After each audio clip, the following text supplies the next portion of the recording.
আমরা আজকে আলোচনা করব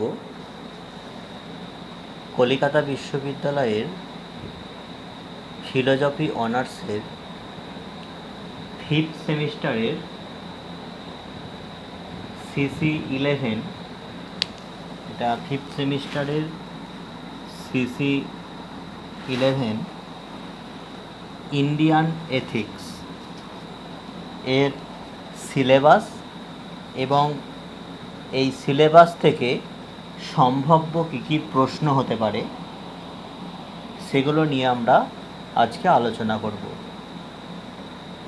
আর এইভাবে আমি প্রত্যেকটা টপিক থেকে প্রশ্নপত্র দেবো। আর যদি কোনো প্রশ্নের আনসার নিয়ে আলোচনা করতে হয় তাহলে তোমরা কমেন্ট বক্সে কমেন্ট করবে, সেই প্রশ্নটাকে উল্লেখ করে আমি সেই প্রশ্নের আনসারটা কিভাবে লিখতে হবে ঠিক সেইভাবে আলোচনা করব। তাছাড়া এই সিলেবাসগুলো দেওয়ার পর, সিলেবাস এবং প্রশ্নগুলো দেওয়ার পর আমি সিলেবাস ধরে ধরে একদম ডিটেলসে পরপর কতকগুলো ক্লাস করে যাব। ঠিক আছে? তো প্রথমে দেখো, প্রথম টপিক, সিলেবাসের প্রথম টপিক হচ্ছে ইন্ট্রোডাকশান, কনসেপ্ট অ্যান্ড প্রিসাপোজিশন। দ্বিতীয় টপিক হচ্ছে কনসেপ্ট অফ স্থিতপ্রজ্ঞ। 3 নম্বর হচ্ছে কর্মযোগ, শ্রীমদ্ ভগবদ্ গীতার কর্মযোগ। আর 4 নম্বর টপিক রয়েছে পুরুষার্থ অ্যান্ড দেয়ার ইন্টার রিলেশন। তাহলে 4টে টপিক রয়েছে এখানে। তার মধ্যে আমরা এই 4টে টপিক থেকে আমাদের প্রশ্নপত্রগুলো মোটামুটি এই 5টা কোশ্চেন তোমাদের এখান থেকে করতে হবে। প্রথম দেখো, ভারতীয় নীতিবিদ্যার পূর্ব স্বীকৃতিগুলি আলোচনা করো। প্রিসাপোজিশন, এখান থেকে ভারতীয় নীতিবিদ্যার পূর্ব স্বীকৃতিগুলি আলোচনা করো। 5 নম্বরের এটা কোশ্চেনটা করে রাখবে। তারপরে দেখো, কর্মযোগ থেকে দেওয়া হয়েছে সকাম আর নিষ্কাম কর্মের মধ্যে পার্থক্য করো। এটা 5 নম্বর। স্থিতপ্রজ্ঞ থেকে দেওয়া হয়েছে স্থিতপ্রজ্ঞের লক্ষণগুলি উল্লেখপূর্বক ব্যাখ্যা করো। আর তুমি কি স্থিতপ্রজ্ঞ ব্যক্তিকে আদর্শরূপে গণ্য করো? এইভাবে প্রশ্নটা 10 + 5 = 15। 4 নম্বর কোশ্চেন হলো নিষ্কাম কর্মের ধারণাটি ব্যাখ্যা করো। মানে গীতার কর্মযোগ, শ্রীমদ্ ভগবদ্ গীতার কর্মযোগ এর মূল কথাই হলো নিষ্কাম কর্ম। এই নিষ্কাম কর্মের ধারণাটি ব্যাখ্যা করো এবং মোক্ষ প্রাপ্তির ক্ষেত্রে এর প্রয়োজনীয়তা দেখাও। যে নিষ্কাম কর্ম মোক্ষ প্রাপ্তির ক্ষেত্রে প্রয়োজনটা কী সেটা দেখাও। 10 + 5 এইভাবে প্রশ্নের স্ট্রাকচার থাকতে পারে। 5 নম্বর কোশ্চেন হচ্ছে পুরুষার্থ থেকে। মানব জীবনে 4টি পুরুষার্থ কী কী? আমাদের মানব জীবনে 4টি পুরুষার্থ কী কী? তাদের পারস্পরিক সম্পর্ক ব্যাখ্যা করো। 4টি পুরুষার্থের মধ্যে শ্রেষ্ঠ পুরুষার্থ কোনটি এবং কেন? এটা 4 + 6 + 5। এটা নাম্বারিংটা একটু ডিফারেন্স থাকতে পারে, কিন্তু স্ট্রাকচারটা এরকমই প্রায় হয়। তাহলে এখান থেকে এই প্রথম ইন্ট্রোডাকশান টপিক থেকে সম্ভাব্য 5টা কোশ্চেন তোমরা করতে পারো। এখানে এই দুটো বড় কোশ্চেন, 3টে বড় কোশ্চেন দেওয়া রইল, আর দুটো 5 নম্বরের কোশ্চেন দেওয়া রইল। সিলেবাসের দ্বিতীয় টপিকটি হলো মিনিং অফ ধর্ম, কনসেপ্ট অফ ঋণ অ্যান্ড ঋত, ক্লাসিফিকেশান অফ ধর্ম, কী কী রয়েছে, সাধারণ ধর্ম, অসাধারণ ধর্ম আর বর্ণাশ্রম ধর্ম। এবার দেখো এই টপিকগুলো থেকে সম্ভাব্য কী কী প্রশ্ন হতে পারে। প্রথমত প্রশ্ন হতে পারে মিনিং অফ ধর্ম, এখান থেকে আমরা ধর্ম বলতে কি বোঝো, 5 নম্বর হতে পারে একটা কোশ্চেন। তারপর দেখো সাধারণ ধর্ম অসাধারণ ধর্ম মানে বিশেষ ধর্ম, সাধারণ ধর্ম ও বিশেষ ধর্মের মধ্যে পার্থক্য করো। আচ্ছা, বিশেষ ধর্ম মানে কিন্তু স্বধর্ম, স্বধর্ম। সাধারণ ধর্ম ও বিশেষ ধর্মের মধ্যে পার্থক্য করো, এটা 5 নম্বর, এটা 5 মার্কসের, এটাও 5 নম্বরের। তারপর এখান থেকে এইভাবে পাটে পাটে অনেকগুলো কোশ্চেন হতে পারে, কিন্তু একটা একটু ভালো করে প্রশ্নটা তৈরি করবে, তাহলেই এর পার্থক্যটাও লিখতে পারবে, এগুলোও লিখতে পারবে।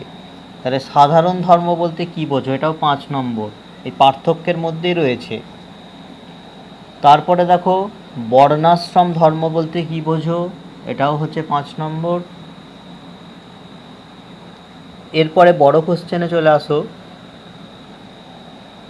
ঋণ আর ঋত থেকে বেদসম্মত ঋণ এর ধারণাটি ব্যাখ্যা করো।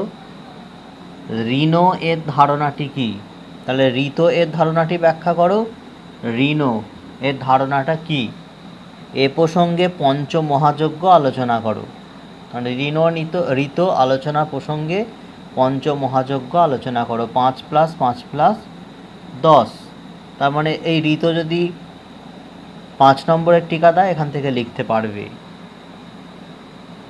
তারপরের প্রশ্ন আছে দেখো বিশেষ ধর্ম অসাধারণ ধর্ম, যেটা বিশেষ ধর্ম বলতে কি বোঝো, বিশ্লেষণপূর্বক আলোচনা করো।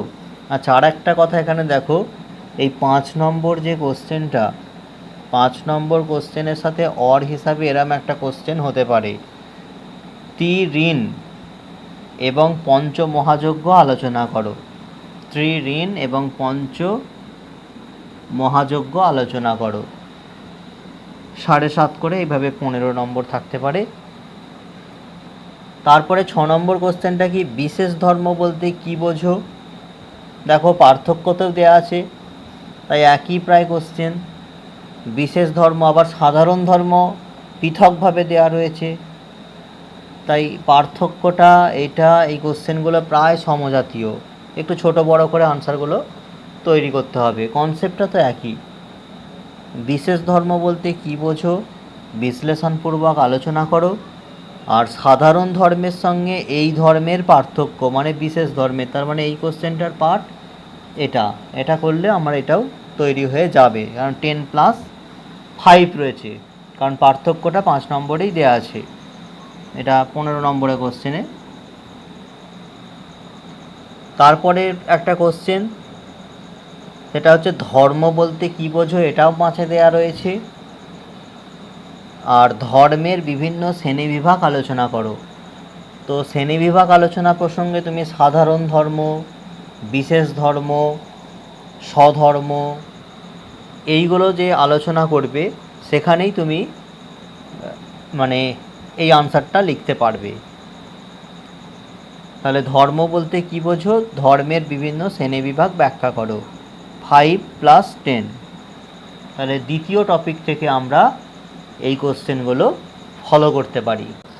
এরপর দেখো সি, ডি আর ই, এই 3টে টপিক থেকে কি আছে, সিএতে রয়েছে বিধি আর নিষেধ, ডিএতে রয়েছে বুদ্ধিস্ট এথিক্স, পঞ্চশীলা, ব্রহ্মবিহার ভাবনা, অনুব্রত মহাব্রত, এটা বৌদ্ধ অনুব্রত মহাব্রত।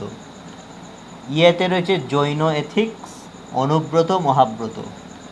তো এই 3টে টপিক থেকে আমাদের কি কি প্রশ্ন আসতে পারে দেখো। এখান থেকে প্রশ্ন হতে পারে যে এটা থেকে 5 নম্বরই করো, বিধি ও নিষেধ বলতে কি বোঝো। দুটোই দেখো, কারণ বুদ্ধিস্ট থেকে, জৈন থেকে, এদিকে ইন্ট্রোডাকশান থেকে, আর ধর্ম থেকে, এগুলো থেকে মেন বড় কোশ্চেনগুলো তোমরা করো, আশা করছি ওখান থেকে কমন এসে যাবে। আর বিধি নিষেধ এটা শর্ট কোশ্চেন আকারেই করে থাকো। বিধি আর নিষেধ বলতে কি বোঝো 5 নম্বরের। 2 নম্বর কোশ্চেন কি বৌদ্ধ থেকে, বুদ্ধিস্ট এথিক্স থেকে। কি কোশ্চেন, পঞ্চশীলের বিবরণ দাও। এর সঙ্গে পাঠ হলো ব্রহ্মবিহার ভাবনা কাকে বলে, 10+5।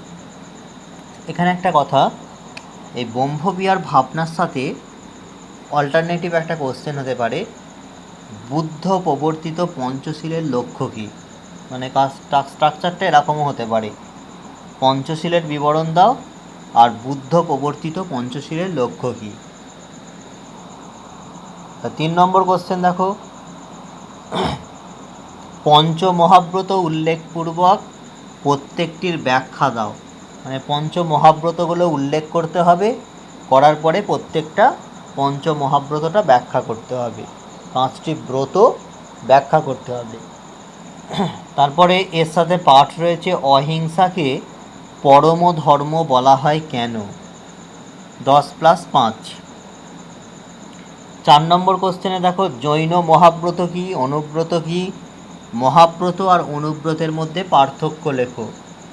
তো এটা এই বড় কোশ্চেনটা করলে কি হবে, আমরা এই মহাব্রত আর অনুব্রত এটা 5 নম্বরের জন্যও প্রশ্ন হতে পারে, কিন্তু তো এটা একটু বড় করে করে রাখাই ভালো। 5 নম্বরের পাঠ হিসাবেও 5 নম্বরের কোশ্চেন এটা থেকে আসতে পারে যে মহাব্রত অনুব্রতের মধ্যে পার্থক্য করো। 4 নম্বর কোশ্চেন গেল। 5 নম্বর কোশ্চেনটা কি, বৌদ্ধ পঞ্চশীল আর জৈন মহাব্রতের মধ্যে পার্থক্য করো, এটা 5 নম্বর।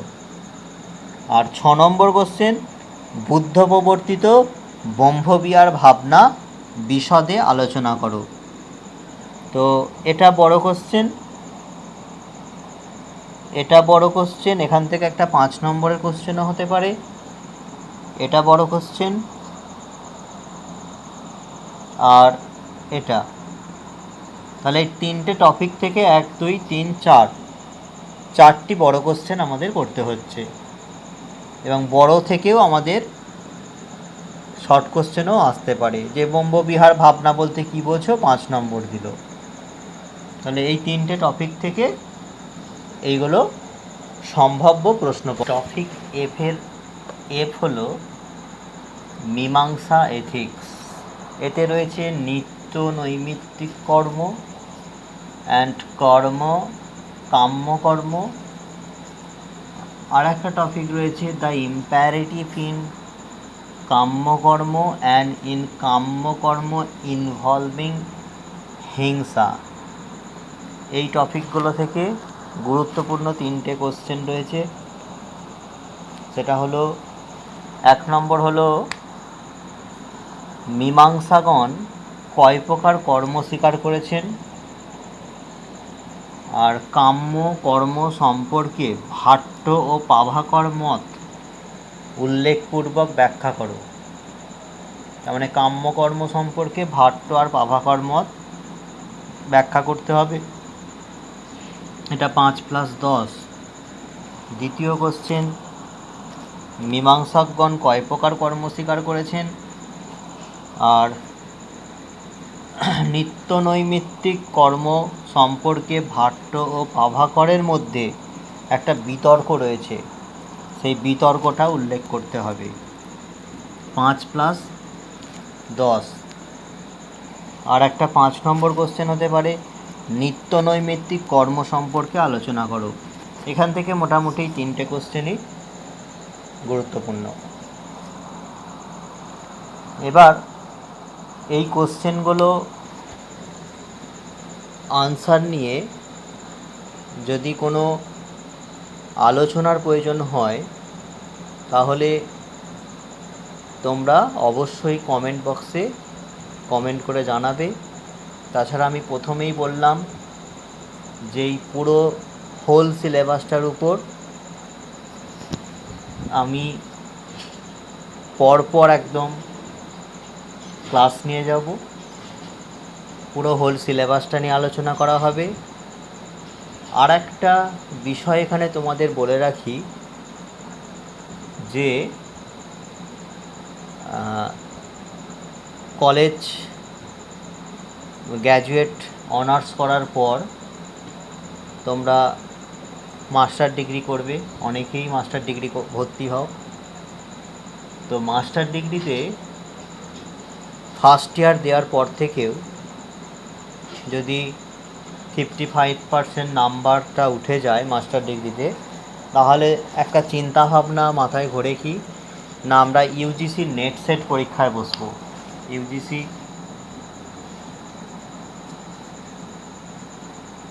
Net and set, UGC net set, university জ্ঞান কমিশনের নেট সেট পরীক্ষায় বসবে। তো অ্যাসিস্ট্যান্ট প্রফেসর পদে বা জুনিয়র ফেলোশিপ পদে এগুলো কোয়ালিফাই করলে আমরা সেগুলো অ্যাসিস্ট্যান্ট প্রফেসর বা জুনিয়র ফেলোশিপ পদে আমরা কাজ করতে পারি। তো সেই নেট সেট পরীক্ষায় এই চিন্তাভাবনাটা আমাদের মাথায় থাকে যে নেট আর সেটকে কোয়ালিফাই করতে হবে। তো আমরা যখন এই টপিকগুলো নিয়ে আলোচনা করব, তো ইউজিসির নেট সেটের যে সিলেবাসটা আছে সেই সিলেবাসে ইন্ডিয়ান এথিক্স অংশে আমাদের এই অংশগুলো, বেশিরভাগটাই আমাদের এই অংশগুলো রয়েছে ইন্ডিয়ান এথিক্স অংশটায়। তো আরও অনেক অংশ আছে, আরও অনেক টপিক সেখানে রয়েছে নেট সিলেবাসটা, তোমরা সিলেবাসটা দেখে নিতে পারো। তো সেই সিলেবাসটায় আরও অনেক এথিক্সের উপর টপিক দেওয়া রয়েছে। তো এখানে এই এথিক্স আলোচনা প্রসঙ্গে যে টপিকগুলোর সাথে আমাদের নেট সেটের সাদৃশ্য পাওয়া যাবে সেইগুলো তো আমি তোমাদের হাইলাইট করে দেবো। আর সেখান থেকে কি কি প্রশ্ন নেট পরীক্ষায় আসতে পারে সেগুলো নিয়ে আমরা একটা করে ক্লাস করব।